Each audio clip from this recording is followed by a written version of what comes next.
الحمد لله القائل الحمد لله المنعم على من أطاعه واتبع رضاه، المنتقم ممن خالفه وعصاه، الذي يعلم ما أظهره الله وما أخفاه، المتكفل بأرزاق عباده فلا يترك أحدا منهم ولا ينساه. أشهد أن لا إله إلا الله وحده لا شريك له، وأشهد أننا ونبينا محمدا عبده ورسوله الذي اختاره الله واصطفاه، وأشهد أننا ونبينا محمدا عبده ورسوله الذي اختاره الله واصطفاه. اللهم صل وسلم وزد وبارك على سيد المرسلين إمام المتقين وعلى آله وصحبه ومن والاه. أما بعد، فيا أيها المذنبة بتقوى الله، اتقوا الله حق تقواه، اتقوا الله حيثما كنت وأتبع السيئة الحسنة تمحوها، اتقوا الله حق تقاته ولا تموتن إلا وأنتم مسلمون. وقال تعالى: اسمعوا كلام الله لعلكم ترحمون. بسم الله الرحمن الرحيم. يا أيها الذين آمنوا اتقوا الله وقولوا قولا سديدا يصلح لكم أعمالكم ويغفر لكم ذنوبكم، ومن يطع الله ورسوله فقد فاز فوزا عظيما. صدق الله العظيم. Hadirin, bapak-bapak, saudara-saudara sidang jemaah Jumat yang Allah muliakan, bersyukur kita kepada Allah atas nikmat dan karunia yang Allah masih berikan kepada kita. Bersalawat kita banyak-banyak untuk Nabi sallallahu alaihi wasallam. Mudah-mudahan Rasulullah berkenan memberikan syafaatnya untuk kita di hari yauma la yanfa'u malun wa la banun illa man atallaha biqalbin salim. Lalu kemudian khatib mengajak kepada diri khatib pribadi dan kepada seluruhnya untuk sama-sama meningkatkan ketakwaan kita kepada Allah Subhanahu wa taala. Dengan kata lain, menjalankan semua perintah Allah dengan sesungguh-sungguhnya dan meninggalkan semua larangan yang Allah suruh kepada kita. Hadirin sidang jemaah Jumat yang Allah muliakan, kemuliaan dari syariat Islam yang kita merupakan bagian darinya adalah bahwa prinsip dari syariat Islam itu yang pertama, tak boleh kita zalim. Itu prinsip dari syariat Islam. Yang pertama, tak boleh kita zalim. Kemudian yang kedua, menjunjung tinggi persatuan dengan tidak menafikan adanya perbedaan. Karena itu sudah menjadi sunatullah, Pak. Sebagaimana yang Allah firmankan, walau syaa rabbuka laja'alan nasa ummatan wahidah. Kalaulah Tuhanmu wahai Muhammad, gampang sekali bagi Allah. Kalaulah Tuhanmu mau, maka sungguh Dia akan menjadikan manusia itu dari satu golongan saja. Kalau Allah, apakah bentuk rupanya yang sama, ataukah tabiatnya yang serupa, atau standar akhlaknya juga sama? Mudah bagi Allah. Wala yazaluna mukhtalifin. Akan tetapi manusia itu ternyata suka dalam perbedaan. Jadi kalau kita berbeda, itu fitrah manusia. Jangankan yang berlainan suku dan bangsa, bahkan kita punya anak kembar juga tetap ada perbedaannya. Walidzalika khalaqahum. Maka kata Allah, dengan perbedaan itulah maka kuciptakan mereka. Ini prinsipnya. Tidak boleh ada kesamaan. Maka Islam memberikan ancaman buat orang-orang yang berbuat zalim, sebagaimana juga Islam memberikan ancaman buat orang-orang yang merusak persatuan. Dalam Al-Quran surah Luqman ayat 12, Allah memberikan gambaran kepada kita bagaimana kezaliman yang paling besar itu. Inna syirka la zulmun azim. Kata Allah, sesungguhnya syirik mempersekutukan Allah, menduakan Allah, bentuk kezaliman yang paling besar di antara zolim yang ada. Maka sahabat bertanya kepada Nabi, karena yang dipahami oleh sahabat ketika itu zolim dalam interaksi manusia kepada manusia yang lain. Lalu mereka berkata, ya Rasulullah, siapa rupanya di antara kami yang tidak zalim? Kata Nabi, bukan kezaliman demikian. Maka dibacakanlah oleh Nabi ayat ini, inna syirka dzulmun adzim. Syirik, menduakan Allah, itulah bentuk kezaliman yang paling besar. Kenapa? Karena kita mengabaikan hak-hak Allah sebagai Sang Pencipta. Tidak boleh zalim. Maka hadirin sedang jemaah Jumat yang Allah muliakan, kalau kita tidak boleh zalim, jangan kita menyangka bahwa Allah melarang kezaliman itu atas dirinya. Sebagaimana firman Allah dalam hadis qudsi, Allah berfirman, inni haramtu zulma ala nafsi. Sesungguhnya kuharamkan dalam diriku ini perbuatan zalim. Faja'altuhu bainakum muharrama. Maka aku ciptakan kezaliman itu juga dilarang di antara kalian. Wala tazalamu. Jangan sukalah kalian untuk berlaku zalim. Ini prinsip dalam Islam. Lalu oleh karena dalam kehidupan kita sehari-hari berangkat dalam prinsip itu, berkembang dalam kehidupan kita, mulai dari interaksi kita kepada Allah sampai hubungan baik kita kepada sesama makhluk. Nabi suka orang yang soleh, suka. Nabi enggak melarang untuk kita ingin berbuat ibadah yang sungguh-sungguh, suka Nabi. Tetapi Nabi nggak suka ada umatnya, bahkan sahabatnya ketika dia beribadah, ibadahnya terobsesi sekali. Nggak suka Nabi. Kenapa? Karena kita mengabaikan hak-hak kita dalam tubuh kita. Maka dulu ketika ada seorang sahabat, dia ingin berpuasa sampai nggak mau makan-makan, puasa saja. Ada sahabat bangun tengah malam untuk ibadah, qiyamul lail dan ibadah lainnya, sampai tak mau tidur-tidur, udahlah nggak usah tidur aja, ibadah saja, dilarang sama Nabi. Bahkan ada sahabat yang bercita-cita untuk menjodoh selama hidupnya, nggak mau nikah-nikah. Kenapa? Takut dia nanti kalau nikah bahaya ini, telantarkan anak orang nanti. Dilarang sama Nabi. Kata Nabi SAW, wa inna li jasadika 'alaika haqqun. Tubuhmu itu dia punya hak terhadap dirimu. Ada hak mata untuk istirahat, kalau ngantuk tidur. Nggak usah paksa-paksa. Ada hak perut untuk makan, kalau lapar isi perut. Bahkan di dalam Islam diatur ada hak faraj, hak kemaluan kita. Kalau dia sudah datang untuk melampiaskan hasrat dan nafsu, itu diatur di dalam Islam, dalam mekanisme nikah. Itu kalau untuk diri sendiri. Tapi kalau sudah menyangkut orang lain, pada tazalamu, tak boleh kita zalim sama orang. Jangan buat macam-macam dengan orang. Dan sebenarnya kalau kita nggak zalim saja berselamat. Maka kan Nabi SAW, tabassamuka fi wajhi akhika sadaqah. Engkau tersenyum saja memandang wajah sahabat itu, saudaramu, itu sudah sedekah. Idkhalis sururi ala qalbil mu'minina sadaqah. Engkau masukkan kebahagiaan ke dalam hati saudaramu, itu juga sedekah.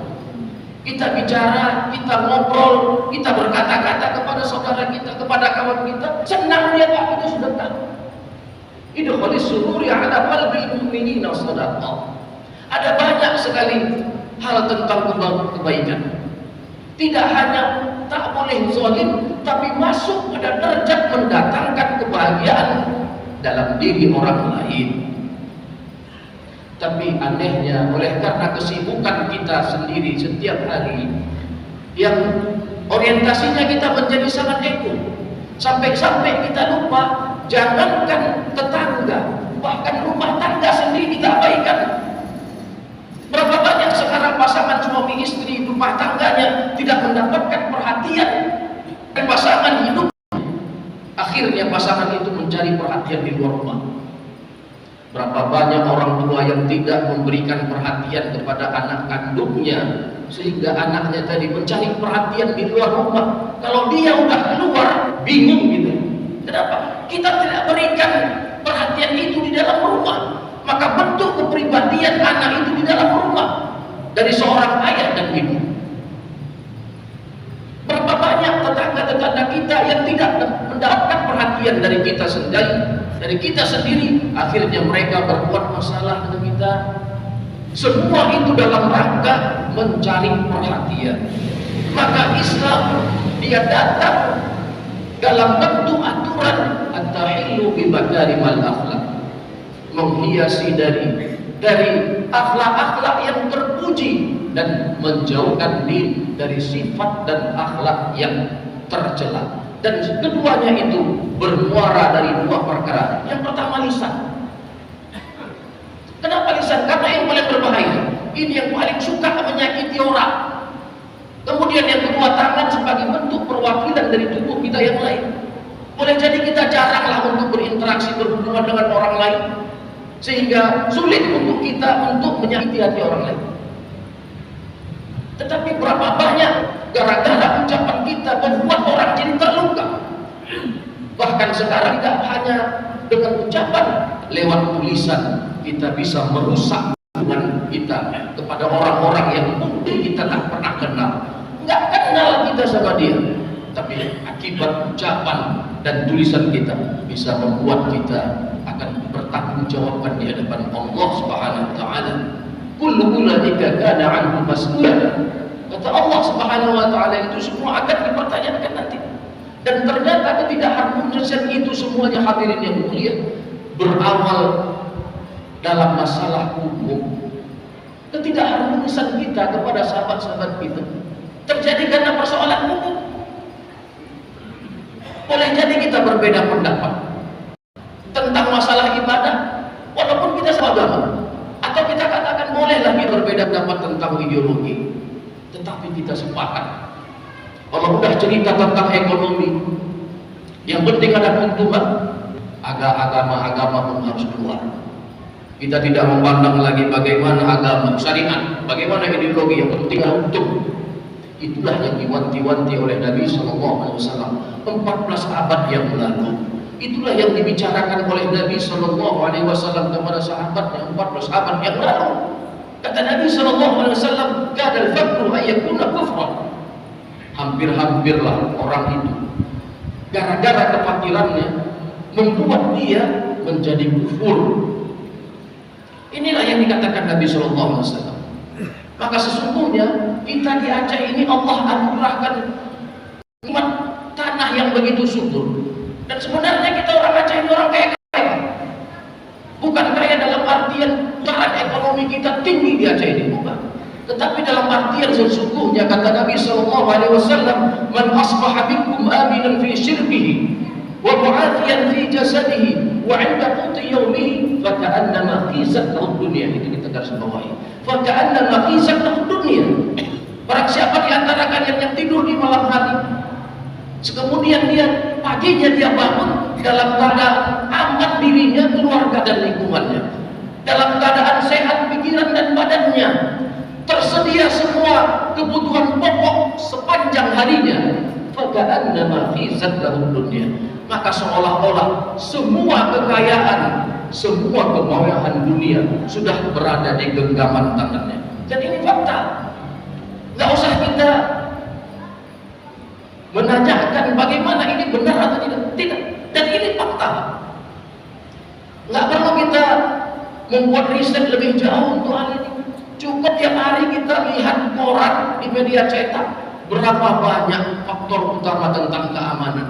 Dari mulai ujung timur Aceh sampai ujung barat Aceh, berapa kali terjadi kriminalitas.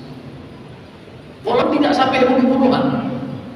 Kalau terjadi bunuh-bunuhan, kita berbaik sangka itu bukan karena masalah kelaparan, tapi didorong oleh keinginan keserakahan, oleh orang-orang yang ingin terus mendapatkan kekayaan. Jarang sekali orang-orang miskin kita di Aceh ini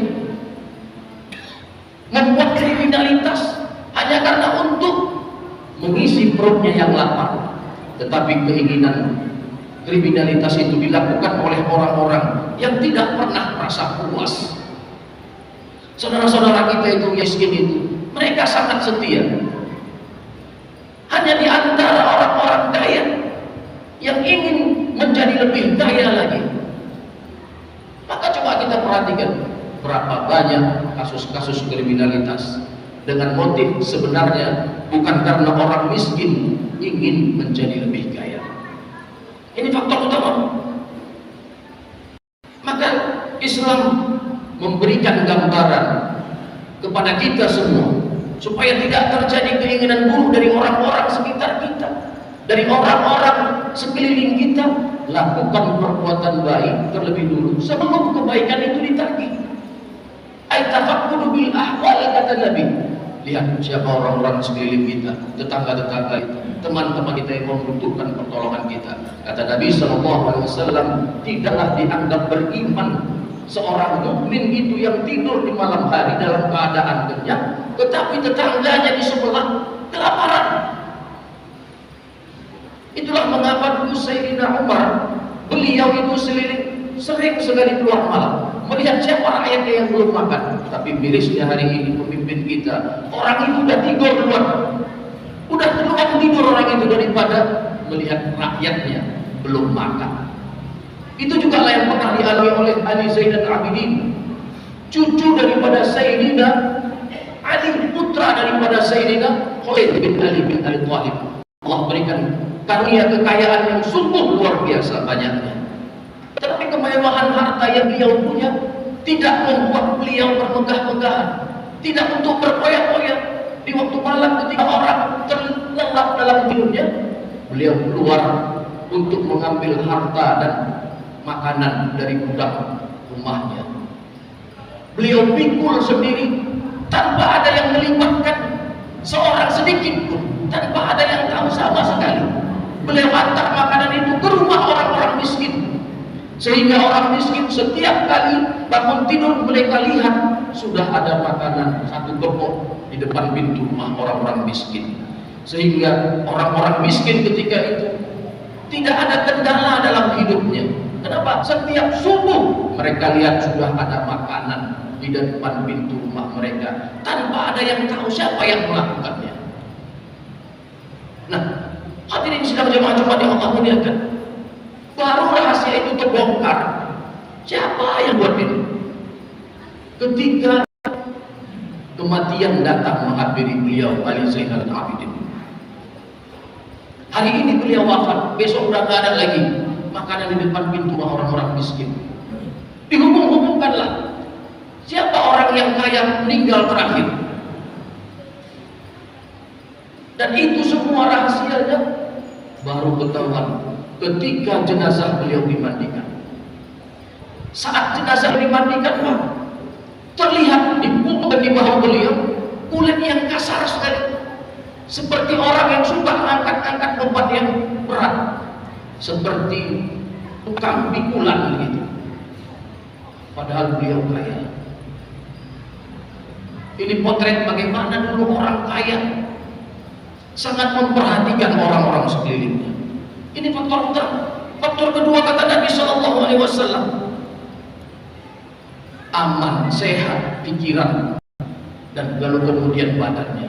Dan yang ketiga kata Nabi SAW, kita akan mendapatkan semua kekayaan dunia.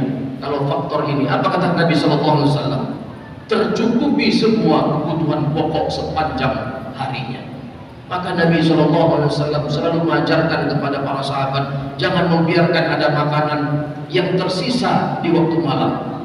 Sebelum matahari terbenam, habiskan makanan kalian. Kalau ternyata masih ada, antar ke masjid, kasih semua orang-orang miskin. Karena mereka orang miskin belajar dengan Nabi tentang Al-Quran dan hadis kepada Nabi dan kepada para sahabat lainnya. Nah, kalau kita lihat bagaimana ruang interaksi itu dibangun oleh Nabi di dalam masjid. Tapi hari ini Aceh luar biasa yang terjadi apa? Kehidupan transaksi riba. Lalu pertanyaannya, di mana peran orang kaya seolah-olah membiarkan orang miskin hidup dalam praktek riba? Oh, orang miskin, orang kaya tidak mau disalahkan begitu saja, Pak. Kenapa? Karena boleh jadi orang kaya tidak terima. Gara-gara orang yang tidak amanah. Satu orang datang kepada orang kaya, pinjam uang untuk berutang. Tapi apa? Nggak bayar-bayar. Datang orang kedua dikasih kepercayaan juga nggak kembali. Datang orang ketiga sama juga. Datang orang keempat untuk pinjam duit utang. Orang kaya angkat tangan. Cukup Pak. Kalau memang Bapak datang ke rumah saya hanya untuk pinjam duit, saya punya uang, tapi saya tabung di bank bulan. Silahkan Anda ambil itu. Nanti biar pihak bank yang menagihnya. Yang terjadi sekarang. Bahkan ada ulama mengatakan hutang itu haram diberikan. Kenapa? Karena banyak terjadi pemusuhan, terjadi permusuhan. Hubungan saudara itu putus gara-gara hutang. Maka hadirin sedang jamaah Jumat yang Allah muliakan. Tadi kita bersyukur, alhamdulillah kita sudah diberlakukan, sudah berlaku lembaga keuangan syariah. Konon yang transaksinya berdasarkan syariat Islam, banknya sudah mantap, banknya sudah siap, masyarakatnya yang nggak siap. Kita ingin cepat punya uang, kita ingin membeli kendaraan, berangkat dari rumah naik becak, pulang membawa mobil. Kita mau cepat-cepat, tapi kita tidak siap dengan transaksi administrasi. Akhirnya bagaimana? Kalahlah bank-bank syariah dalam kontestasi ini. Maka coba kita perhatikan bagaimana Rasulullah SAW membangun ruang interaksi itu di dalam masjid. Orang kaya datang ke masjid beribadah, lalu kemudian orang miskin datang ke masjid juga beribadah, sama-sama membangun. Maka dulu Nabi SAW ketika beliau berangkat dari Madinah, beliau tidak mempersiapkan pasukan perangnya untuk memerangi Mekah, tidak. Setelah beliau berhasil membangun Madinah, yang beliau hidupkan adalah administrasi pasar, supaya masyarakatnya, agar masyarakatnya terbebas dari praktek riba. Maka itu hadirin sidang jamaah Jumat yang Allah muliakan, mari jangan zalim kepada orang lain, karena berlaku zalim itu akan diminta sama Allah pertanggungjawabannya. Kemudian ada manfaatnya. Mari kita masuki rukun doa al-khutbah. Alhamdulillahi wa kafa, wassalatu wassalamu ala asyrafil anbiya'il mustafa wa ala alihi wa sahbihi wa bil judi wal wafa. Asyhadu an la ilaha illallah wahdahu la syarika lah wa asyhadu anna nabiyyana Muhammadan abduhu wa rasuluh. Allahumma shalli wa sallim wa zid wa barik ala sayyidil mursalin imamil muttaqin wa ala alihi wa sahbihi ajma'in. Amma ba'du, fa ya ayyuhal muslimah bittaqwallah, ittaqullaha haqqa taqwah, ittaqullaha haythuma kunta wa atbi'is sayyi'atal hasanata tamhuha, ittaqullaha haqqa tuqatih wa la tamutunna illa wa antum muslimun. قال تعالى بسم الله الرحمن الرحيم يا أيها الذين آمنوا اتقوا الله وقولوا قولا سديدا يصلح لكم أعمالكم ويغفر لكم ذنوبكم ومن يطع الله ورسوله فقد فاز فوزا عظيما. بارك الله لي ولكم في القرآن الكريم ونفعني وإياكم بما فيه من الآيات والذكر الحكيم. أقول قولي هذا لي ولكم ولسائر المسلمين ويا فوز المستغفرين ويا نجاة التائبين. ادعوا ربكم تضرعا وخفية.